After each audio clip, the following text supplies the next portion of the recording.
Yeah, right. You gotta introduce the legend, man. You know, like this guy right here is so legendary and still fucking hitting these bars and going crazy. Showing these people what they need to do, man, all the way from the ATL, man, Southern Playlist to Cadillac Funky Music. You know what the fuck it is, man. A-Town is up in here, man. Big boy, big boy, big boy. Yeah, believe it, man. Sir Lucius L. Left Foot, Big Boy, Daddy Fat Sacks, Hot Tub Tony, Sucker Free is still bubbling. Yes. We up here, man. VIP Saturdays, we in the build. I was going to try to write all them shit down. I was like, I know he got like about another 7 I'm forgetting, so I'm not even going to play myself, man. No. Big boy, what's up, man? Welcome back to the VIP, brother. Appreciate y'all for having me back, man. Man, we appreciate you. Now, I understand, right? It seems like you like Benjamin Button out here, man. You look like motherfucking 19, man. Hey, man, we just keeping it going, man. You got a juice bar somewhere, too, man? Nah, we getting facials and stuff, man. You know, the old lady take care of it, man. Man. Pumpkin peels and microdermabrasion. Oh, man, what's going on with you? Nothing much, man. Just about to put out this new album, man. Yes. Dropped a couple of new singles. Shot the video for Mike Jack, and now we about to shoot the video for Kill Jill with Killer Mike and Jeezy, and Big record. making the rounds, man. Just having fun. Well, I just want to say this real quick, Jay. We talked off here real quick, and Yeah. don't get me wrong, Mike Jack is a phenomenal fucking record. You know, Adam Levine, he did his thing, all that. I had a chance to catch him. I believe he was on Fallon recently. We saw that. But best of both worlds. this Kill Jill record. This is a monster. You know, this is Shade 45, Jay. You know what the fuck you do up here, man. Nah, this Kill Jill record. Well, the OG, I gotta play it like 10 times. We gotta do it. You gotta do it. When you was going making this album, did you say I'm gonna do 2 records? I'm gonna do a record for the clubs, and then I'm gonna do the commercial record that I can jump on Fallon and you know, the worldwide record. Actually, I just did a collection of songs. It's like 12 songs on this album. It's like it's 2 parts to the CD. It's it was Daddy Fat Sack, Sack 1, Sack 2. Yeah. And now it's Boomerverse is the name of the album right now. It's like the Big Bang Theory, but it's the Big Boom Theory where everything starts over and start fresh. So I got like 12 records, and we was using the two prong approach. And the label wanted 2 songs, man. They wanted one for the heads, and they wanted one to go global. And internationally, we are global, so Very global. Had to capture all avenues. You know what I mean? Yeah. How long do you tour? Non-stop. Like I'm booked through the rest of the year. Yeah. So we looking at next year now. Do you ever sit down and say, "Yo, I'm gonna take a break"?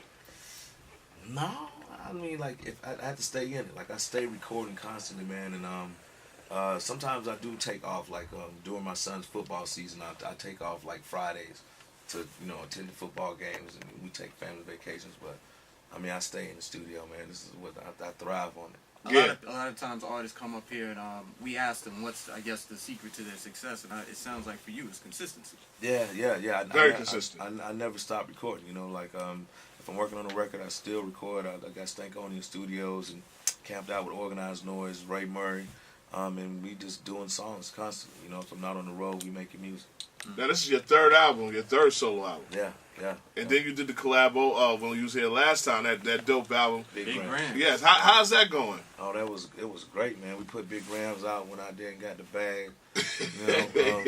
Went out there and get the bag. We went and got emmed up on that. And then, now we're going to do another Big Grams after we do the solo stuff. So we had fun, man. Just expanding the fan base and just really just living life, really, When you say like just expanding the fan base, it's hard to really think about Big Boy, part of fucking probably the best duo in hip hop, and think we're always expanding, looking to expand the fan base. Because there's a lot of, the reason why I say that, there's a lot of cats out there, know-it-alls. They've been there, did that, and it's only the 3rd month in the industry.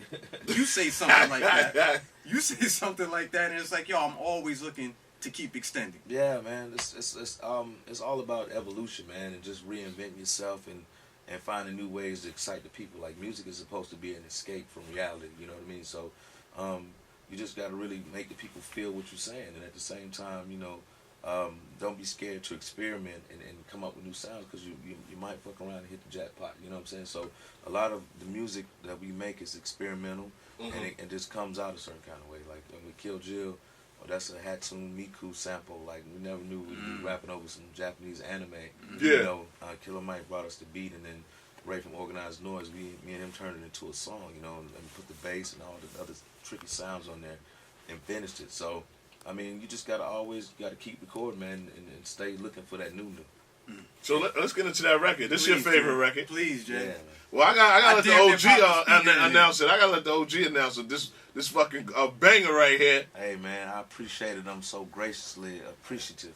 This is the one of the singles off my album, Boobin versus Kill Jill, featuring Killer Mike and Young Jeezy, and my man Rock D at the end. Let's get it. VIP Saturdays. You heard? We in the field, nigga. VIP Saturdays. This great Rizzy up in here. Superstar J. Now, Big Boy, I gotta ask you.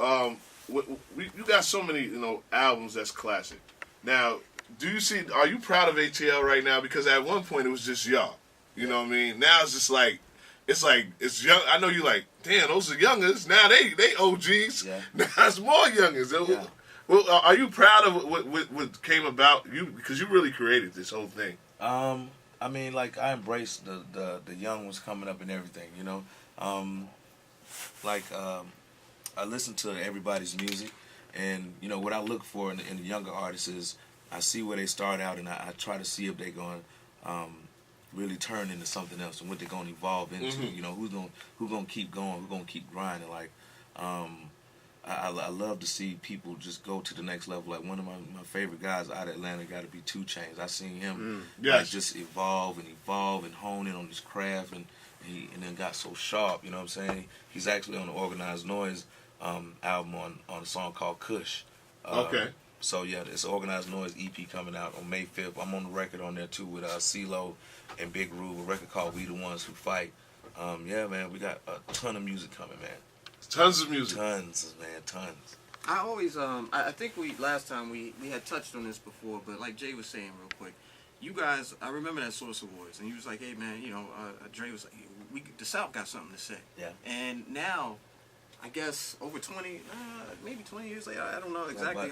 Southern Playlist could be 23 tomorrow. 23. Wow. 23 on whatever, the 26th of April. That'd be 23 years Southern Playlist. 23 joints. And I know some people say, hey man, I do my work and I keep moving forward. But do you ever have a chance to look back and say, like Jay said, we was at the forefront. Like, there was people chipping away at that door. Yeah. But y'all pretty much bust that door wide open. Do you look back and say, damn, we did that, man? Yeah, I mean, yeah. When we get asked or whatever, it was like the rap Civil War. Like, we couldn't get in. We came up to Source Awards and went for Best New Artist and got booed. But the only thing that did was really fuel the fire, and the passion of us just being MCs and lyricists and just having fun and making music. And I mean, it might have been a good thing that happened. You know what I mean? Because we might not be where we are today.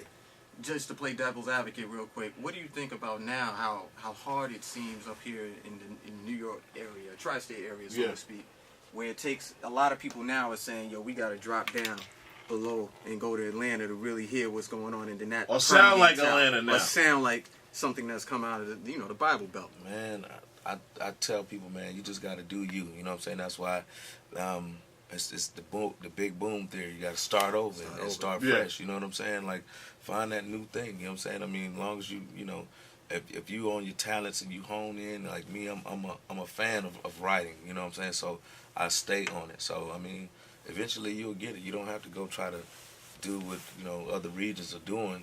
I mean, you got to just do your thing. You got to just do it. Do you feel like it's easier now for artists to promote their records before? Like, you see a Chance the Rapper, I just seen him do a concert and he had all the labels and all this. Do you feel like just the social media, like if you came out around this time and y'all had all these outlets to just say, yo, you know what? I just made a record. I'm just going to put it out to my fans and have them disagree or say if it's hot or not. Yeah, no, that would be dope. I mean, we actually did that with the Elevator single. Like, we had it, and the label didn't like it. Didn't like the song Elevators. And this when we took it to a radio station in Atlanta. And Ludacris was one of the DJs. Yeah. It was Hot 97 in Atlanta, and we took it up there, and that shit took off. And from then, L.A. Reid let me and Dre pick all our own singles. After that, yeah. And then you told LA, I told you. He just let us do it, man. And all these years later, we're right back with LA. That relationship is still very strong. I mean, that's the best part of the whole thing, just being with somebody that believes in your ear and that believes in you, period, and that can get behind you and what you're doing. You know what I mean? Like, that Mike Jack record that L.A. picked, that was his record. No, I knew that was LA's record. Oh, wow. L.A. picked that record, you know what I'm saying? And then he also picked Kill Jill too, but Kill Jill was always my favorite. But we got 10 more songs on the album just as hot as these 2 records. I want you to talk about what's on the album. So you people, you know what I mean? Is this a classic Big Boy album? I think, yeah, for sure. I mean, it's just off the top. I think, you know, this is like my best work. I know people say that, but with me, I won't put it out unless I feel like I'm getting better and better at every time. So I got to evolve into a better version of me every time. So I'm super excited, and you know, for playing it for people, they pretty much they fucking with it. The consensus around has been the same thing, and I just feel blessed. Like, okay, damn, good, man.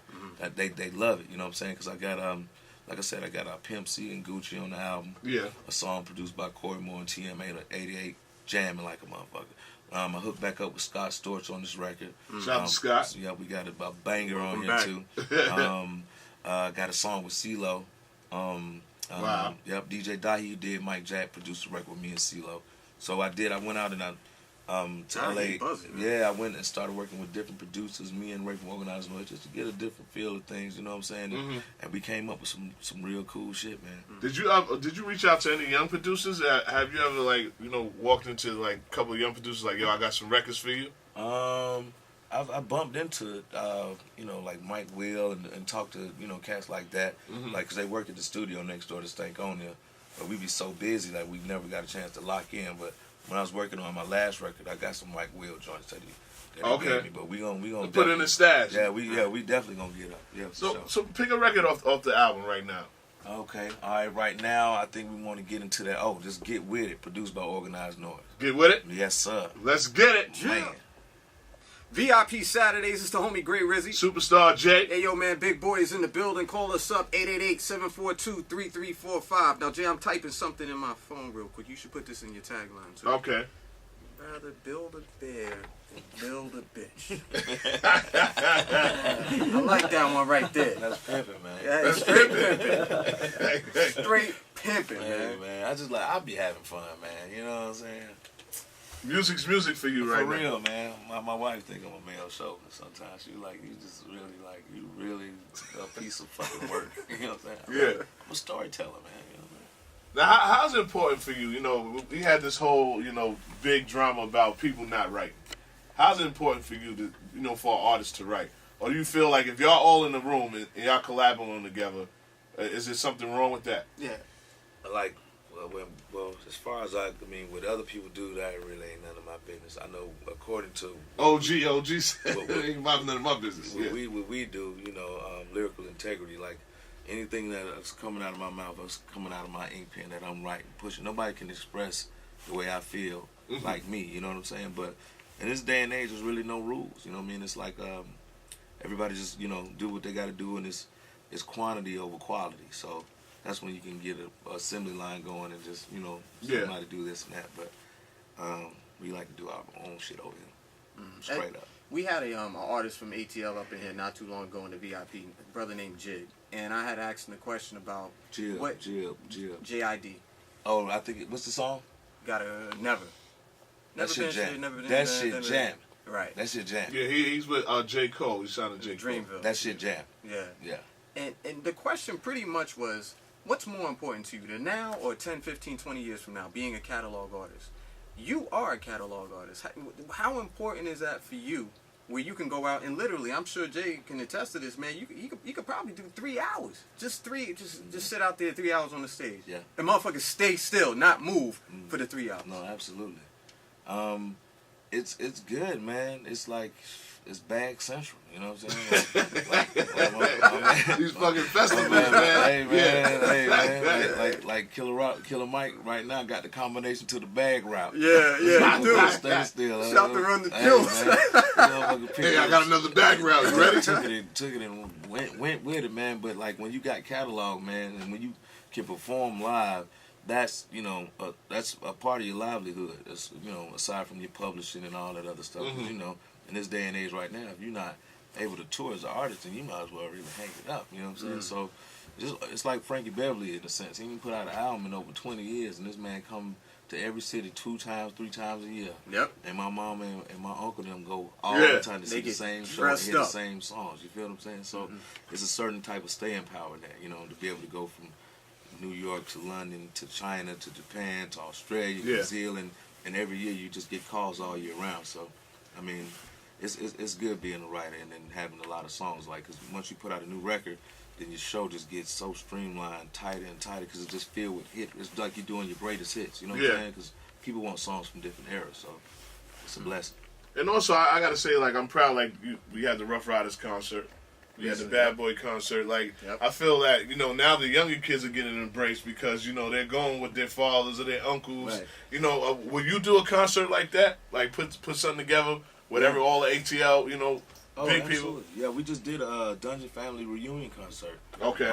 It was for One Music Fest, like in Atlanta. That man was incredible. We actually got it all on video, and it should be coming out soon. They're editing it now. It's like everybody, like Outkast, Goody Mob, Cool Breeze, Witch Doctor, Kilo, Erykah Badu came out there, and boy, did Liberation. It was amazing. You know what I mean? So. That might be something to revisit in the near. Did you watch the New Edition joint? Yeah. So I know you like, man, I know an Outkast joint could go. Oh no, that's most definitely. It's Are you gonna pick who you play? Hell yeah. Hell yeah. Yeah, definitely got to do that. That's what's up, man. So the new album's out. Yep, Boomerverse. Boomerverse. Yes, sir. You always come with the crazy titles. All killer, no filler, yeah. Yes, man. Are we gonna get a Purple All Stars again, man? We might. All the All Stars is out here doing All Star shit. Doing All-Star shit. Timeless record right there, man. Yeah, for sure. But before we go, I want to play the 2 new records. Yes, sir. But you know, I got to do a classic. I got to do a classic joint with you. You got to give me 5 classics that you love to perform. Okay. Classic records, Love the Foreign, Skewed on the Barbie. Okay. Royal Flush. Yeah. Art of Storytelling. Okay. Bombs of a Bad Dad. Oh. Kryptonite. Kryptonite. On that. Yeah. All day. You close it out with that. You know, Kryptonite. It really that really brought the New York flow. You know, when because that crossed over to New York, and we wasn't really. I gotta ask you before you leave. New York. You see New York now with strip clubs. Did you ever feel? Because I know you have been in and out. Did you would ever think that the strip clubs would take over New York? No. Not in the days of the tunnel and all that. It never would have knew. But tell them, OG, like it's the culture though, man. It's like a lot of the records break in the strip club. I guess it's something about hearing the song and watching Pussy that, you know, just brings back memories. Goddamn. Any time of the day. Hey, anytime. Lose your damn mind. It don't matter. Yeah, you just think about it, man. Something about that. Hey, man. Perfect combination. Hey, good man. food. Yeah, good food. Ass and dollars and throwing it out. Ain't nothing wrong with it. Let's get it, man. Yes, sir. Wait, could you tell them your social media and everything so these people can get where they can get the album too? Yes. The album should be available everywhere. You can go to BigBoy.com for all touring information. My Instagram is The Real Big Boy because it's a perpetrator out there trying to be me. I'm going to get my name back. Franz, we need to get my name. Franz, man, come on. Who's Big Boy, man? I don't know. Twitter's BIGBOI. And also on Facebook, it's BIGBOI.